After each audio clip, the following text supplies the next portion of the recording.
Les spectateurs, bonjour de partout où vous nous suivez. Nous sommes très heureux de vous savoir nombreux en train de suivre cette émission. Merci d'avoir porté votre choix sur le www.congopromotv5.com. Merci également pour la confiance que vous accordez à cette émission. Merci à mon boss Raph Nguindo depuis Boston.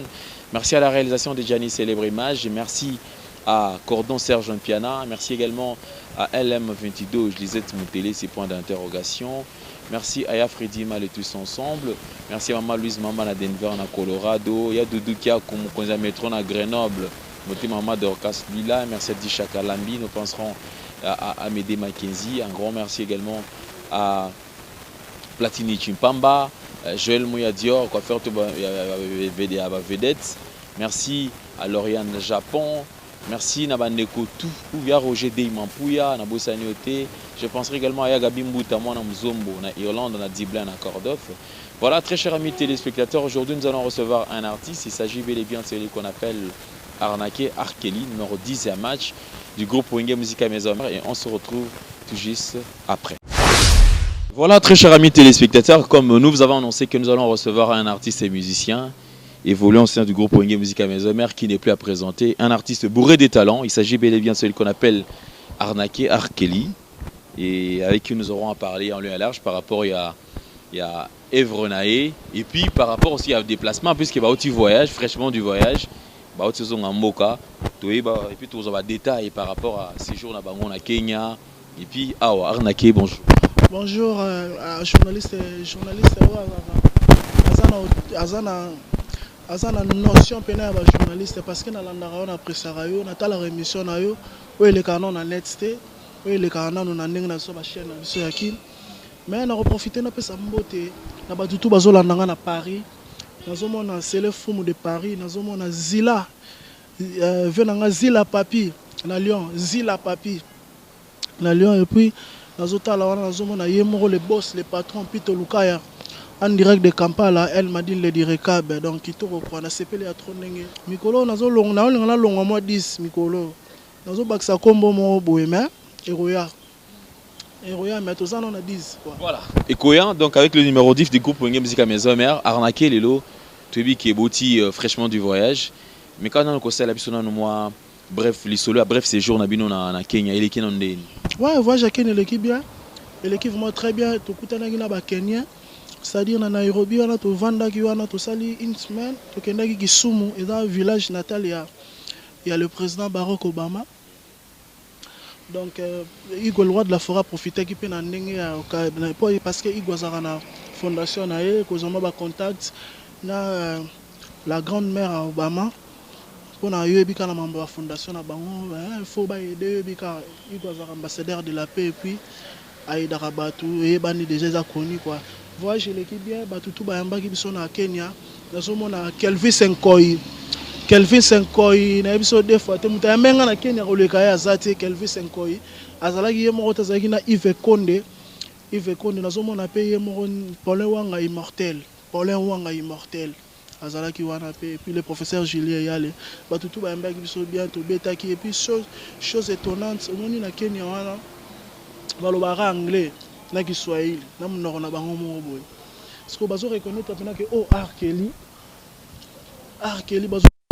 bazo mbelo vocal donc plaisir à trop et ça la nga pena yango wana romona déjà na ba Kenya wana déjà nazala na kota déjà nazala ba fan à travers Igor le roi de la forêt donc et ça la nga plaisir à trop. Mais connexion en fait il y a ba fan na yo ba fan na Wenge Musica Maison Mère na ba omo ba yo yomoko est-ce que communication est là qui facile puisque c'est vrai beaucoup na mboka déjà ba le anglais déjà biso to bi que nous to le plus français est-ce que communication est là qui facile moni nazu pena moi leçon mo boye ne naza boye fona bana déjà ba cours anglais on comprend parce que moni anglais faut ça parce que c'est très important et ça vraiment très important faut anglais ko tande nazo bunda na calculer ka ba temps moi cours anglais moi c'est-à-dire moi naza quand même la facilité à solo là quoi na nenga anglais ata la profondeur tu sais parce que c'est très important ça le moment il manquait biso chance il y avait des Congolais quoi. Des fois, seulement interpréter, mais vraiment, il faut apprendre des langues. Les appels conseils n'ont pas ça l'artiste parce que les lots ceux qui ont la langue belé et qui aider sur le plan artistique sur tous les plans quoi. Arkeli, c'est vrai, Lelo, en parlant du groupe Wenge Musique à Maison Mère, ils ont orchestre ils ont évolué. Et puis parmi ceux-là d'ailleurs, au bazar, bon salam ça n'a pas bien. Mais Lelo analyse ni de ça là, il y a carrière nayo depuis que Obimi, depuis Lelo bato bien dans Arkeli Azalaka, Arkeli déjà un bon chanteur. Lelo ti Lelo analyse ni de ça là, il y a parcours musical nayo. Oui, ça il y a ça l'analyse sur le plan parce que sur le plan artistique na koli. Parce que tout le monde artistique parce que le bien c'est bien c'est bien en avoir des biens tous en avoir bien la voiture la car c'est très bien pour un artiste mais ce qui est plus important c'est le plan artistique sur le plan artistique na kolisi ba mayele mususu ba façon de chanter mususu ndela boye naza un peu cassé mais sur la bande oyemba no musa caché mo bosu ya sika. Donc sur le plan artistique maintenant na koli makasi et puis na disque oyo flashing eta na kumisa nzambe parce que eza ba vocal na sali sur tous les vocaux na sali il y a des certaines vocales qui marquées on a na Kenya pena na che micro ba boyembelanga bouquet de fleurs na posali yo juste quand c'est ingeta kunu yati mais surpris tokuti ba bouquet de fleurs tokuti na ba nanga alisi baba siko lo ka musenga ba yembelanga zoto nanga se bendete kasi za mosunya pourquoi lelo komisiango jouer na yo chéri botote kaki epo ya biso na pombaki pourquoi lelo ngai na yo plus que nuit de noces mama wa bembelinga arnaqué alati pantalon mudinda. Et ça a plaisir à trop.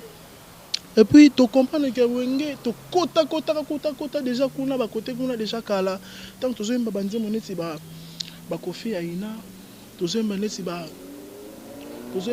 firmer, tu zomba neti ba koko madimba, ozo sentir que ozo zomba na public ba zomba tant ba zobet tu zobeta ba générique, oyo te salama ya kala ba baza et puis chose étonnante mi pende pesa.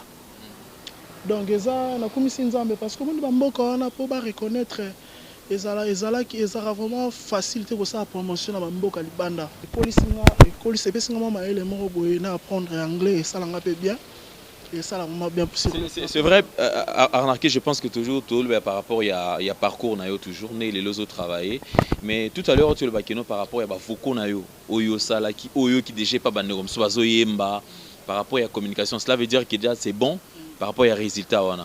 Mais Lelo, est-ce qu'on peut se dire que passage arnaqué dans le groupe Wenge Musique à Maison Mère, Lelo et ouvrir esprit moussou sur le plan artistique, est-ce que Lelo Tokyo ko validé ou bien on peut se dire que jusque là arnaqué se cherche encore pour qu'il y ait fan là sur le plan artistique.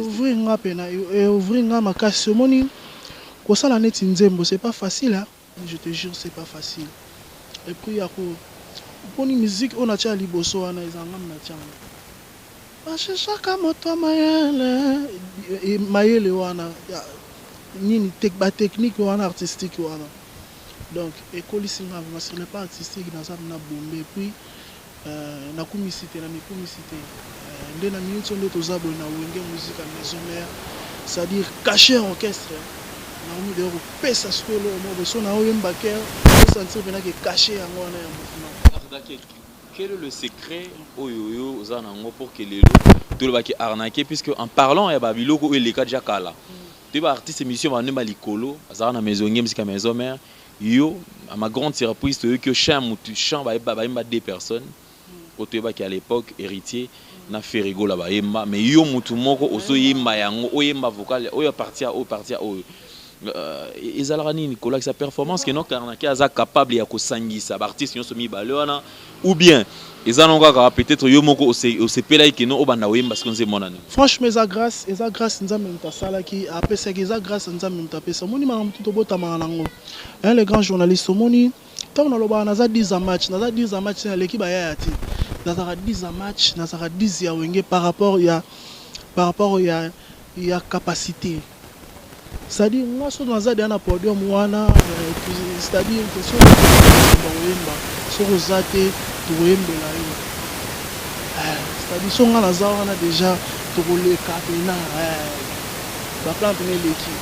Vous comprenez les équipes nationales, c'est-à-dire quand le Baka Yaza monteur sur les paves. Vous comprenez? Dans le sens où Lelo exemple, on appelle un exemple. Lelo que un tel azate. Parce que tu as ndou les mots, tu sauter vocal n'est pas azate. Mais tu pas pour les vocal n'est tant on vend d'accord qui va pas pour les vocal n'est et puis c'est courage. Et pour l'année puisque l'autre fois tout le monde a Hugo de la forêt et mon lobby que non, bah chanzi mbande non mort bah tu encore mbangote. Donc il a fallu peut-être yosko oya esprit on a. Comme on ngasko Hugo ebi ke makambo wana ya kocha banzembo ke to mekano argini na nzembo a osala ngota ebi ke so a pesinga nzembo wana c'est la mort. Komi sate ayebi capacité parce que ngala za fort en interprétation. Mon un bon artiste, un bon chanteur face à la sur le plan interprétation face à la fort. Ça dit ngala bando interpréto ba to kalapé ba ya pe mais pour la publicité na bangote to c'est la publicité ka boité mais je suis capable d'interpréter. Tout à l'heure, matanga papa matika ibiso. Père son âme. Atiki biso devoir makasi en tant que biso ba ténoriste. Kolongola eloko wana eza facilité. Mais biso to sala biso ba leki autre ya tozo sala te to longola eloko wana non. To sala ke to landa toujours ligne ya makolo ba grand parce que nga landa ba grand. Bato to bazala liboso sima liboso na nga na landa toujours exemple na bango nazala ebi lelo yebi ba compara nga na bato mo bo bazala mikolo na nga. Ouais, yebi mais so tel na ba âge bazap na ba vie. Mais tant déjà comparaison est ça la mara parce que je sentara déjà dans un eloro mongo boye kati nanga moninga nga tant balobara nanga bongo que j'interprète un tel et ça la plaisir parce que naza capable d'interpréter ba ténoriste et tout autozana na wenge monde autozana na wenge na ba ténoriste na interpréter bango vous comprenez cette facilité là et puis moi chic moi ina hein. Et puis formation Igor Loi de la forêt. Vous appétant déjà qu'il y a travailler papa Wemba, bah image à papa, tu vas cacher à papa Wemba. Est-ce que vous avez déjà? Non, ça va cacher on a nyos, on a travaillé à côté. On a essayé de travailler. Voilà, merci. Donc je crois que Arnaqué, donc tu vas nous faire quelque chose de papa Wemba. Tous quand même encore une fois de plus paix à son âme. Papa Wemba qui n'est plus un grand artiste, icône de la musique africaine, qui est parti, mais je crois qu'il reste encore vivant à travers ses œuvres. Voilà pourquoi est-ce qu'aujourd'hui Arnaqué va interpréter Papa Wemba, le vieux musée Kuruyaka. Seulement, ça n'a Jires Mondo, nationalité belge. Est-ce que Basaka Pengayo? Est-ce que Mabanzo Manga Lukakayo? Est-ce que Salakayo Mawao yo? Soki Abanzitangwa Bolingo la joie. Ponio Chubaki Ngambeli na Mokongo e Ponga Kyo. Shana Motema na miso elo bananga salinga o. Susi ya molingo ebelisaka o namanzaki nga mwinda ekongenga o kata motema kata bomoi moyo nani abomi moto yo nani apesi yo peti mokongoro mondele asala lopitalo bakoni yo babika o ozali kosala oya bolingo nzokande o Susi ya molingo ebelisaka o. Voilà. Papa Wemba ba terminaison moko eza bena ba biloko fona yoka ngo susu parce que tant Papa Wemba kufi c'est vrai que ba te pelé ce qu'on va comprendre qu'il était grand vraiment. Est-ce que tu aurais quand même une leçon par rapport à départ à Papa Wemba? Yo Arnaqué tant qu'artiste lelo eromoni icône ti Papa Wemba à Tikibiso et puis pleurer de la sorte. Honorer peut-être dans le sens où on a renayé, est-ce qu'il y a quelque part et enseigner quelque chose? Moi, enseigner qu'il faut toujours travailler dur. Parce que quand tu travailles dur, tu bosses dur, tu te mets comment tu t'exerces bien ton métier, ton boulot. Au moment là au Kundamaka Papa Wemba Kundamaki. Tu vois, mon Papa Wemba na vie artistique a trop. Et bah kabando comme ça bah tu na âge azar on gardera toujours voix na âge on gardera toujours voix vanisa toujours limpide on comprend veona na souvenir ne moi bientôt emané na Grand Hôtel na 3 jours événement 2015 si je me trompe pas toyemba na papa oyemba souvenir on a tika la bango ya makasi koleka wana ezate. Donc tout ça c'est grâce à Igor Roi de la Forêt qui réalisé. Donc c'est ça quoi. Donc plaisir à trop pena na sepeli na ndenge oyo zonga pena na émission malgré les moments na za pena après ma solo ya musala ozinga pena na lien ya travail. Na yebi ke to développer makambo belé na koyembela yo batu nana batu belé 400 ngana yo ka pe ba mission nzambe nga pena omoni neti frère oyo José Nzita pena bon na yo ka etro moni ba sena nga ezaka pepe calé na José Nzita on a José Nzita frère wana il bosse tellement bien na apprécier tango yemba neti ba yemba neti ba yalala Yesu kuzulu kwa mota yalala Yesu kuzulu kwa mota ungibuyi na bula bafwa bana fuluka ya bana moyo mubwana na kwa nzambi ameni nayokaka bango nayokaka ba pepe kale tango oya sako kino na liwa ya masapi ngana lati sopete akinsa nalingana ba mwana akinsa nalingana ba ngoyandaka akinzo nayokaka ba Carlito Lassa nayokaka ba tala mwana na pate na sambe ya kuta força raté. Mais on dit que les gens pensaient au fait que arnaqué, ils ont caché Moro Oya Kinango. Après un temps, on a changé, mais les gens commencent à se rendre compte qu'ils ont Yembelinayo, puisque. Naïpseri Bango, Moni Batebele Bando Zelangala, Bando Zelangala qui n'a qu'un Nzela Moroboy. Moni n'a forcé à voir un bon côté, parce que Moni, biso toza baténoriste. Moni voix na ténor, eza le rôle en ndaku. Toza le roi ndaku moko, toza le roi biso tout baténoriste, toza le roi toza na ndaku moko nde ba chambre nde keseni. C'est-à-dire le roi toza déjà ba na ndaku moko. Vous comprenez? Et eza étonnante oyo kanga ke na bimisi caché à chambre moko. C'est-à-dire toi soit na koti na chambre moko quelconque na kati ya parler wana. Po toza ndaku moko, toi biso to banzeta bandeka likolo. C'est-à-dire eza eloko kama te so boki nga na caché ya ténoriste moko o abima soit o na abima te caché sika soit muta interpréter nga eza facile parce que tout ça toujours toi ligne mélodique moko presque ba ténoriste beto ra ligne moko ba eza rende ba différence à mike na ba caché na ba terminaison na ba nuance ndeke senisa biso vous comprenez ça amener eloko kama ngo ya troté donc nga na kumisa ra nzambe puis surtout ba comparer ngai na mutu oyo ayemba bien. Nani oyo? Les publicités mais sur alors yemba faux wana ne mabe. Le roi Django ayemba ne bien. Ils ont une gravité mais nga pena na zana ngai ba yo ka caché wana moni yo mo preuve ne ko so dévoiler ngoke. Batu bando kansane sina ko yemba na ko kenenzela mo wana zanzela na ngana ko zala wana mais nazala bilengi siko na koti siko moni caché na zu ya José Nzita. Tant on a roya na ngo so na disque ote. Na disque ko ya. Na 7 jours. Na jusqu'au José Nzita na balisi wana. Qu'est-ce qui s'est passé au fait? Puisque déjà il y a un moment bah toi comment parce comme si vous êtes moins timide, mawa c'est ce qui fait même que Sean a eu ça qui va souffrir d'un problème à promotion. Mais depuis un certain temps c'est comme si numéro 10, c'est comme si tu avais le vaccin mo la moussio. Du coup comment le bela tout savoir faire.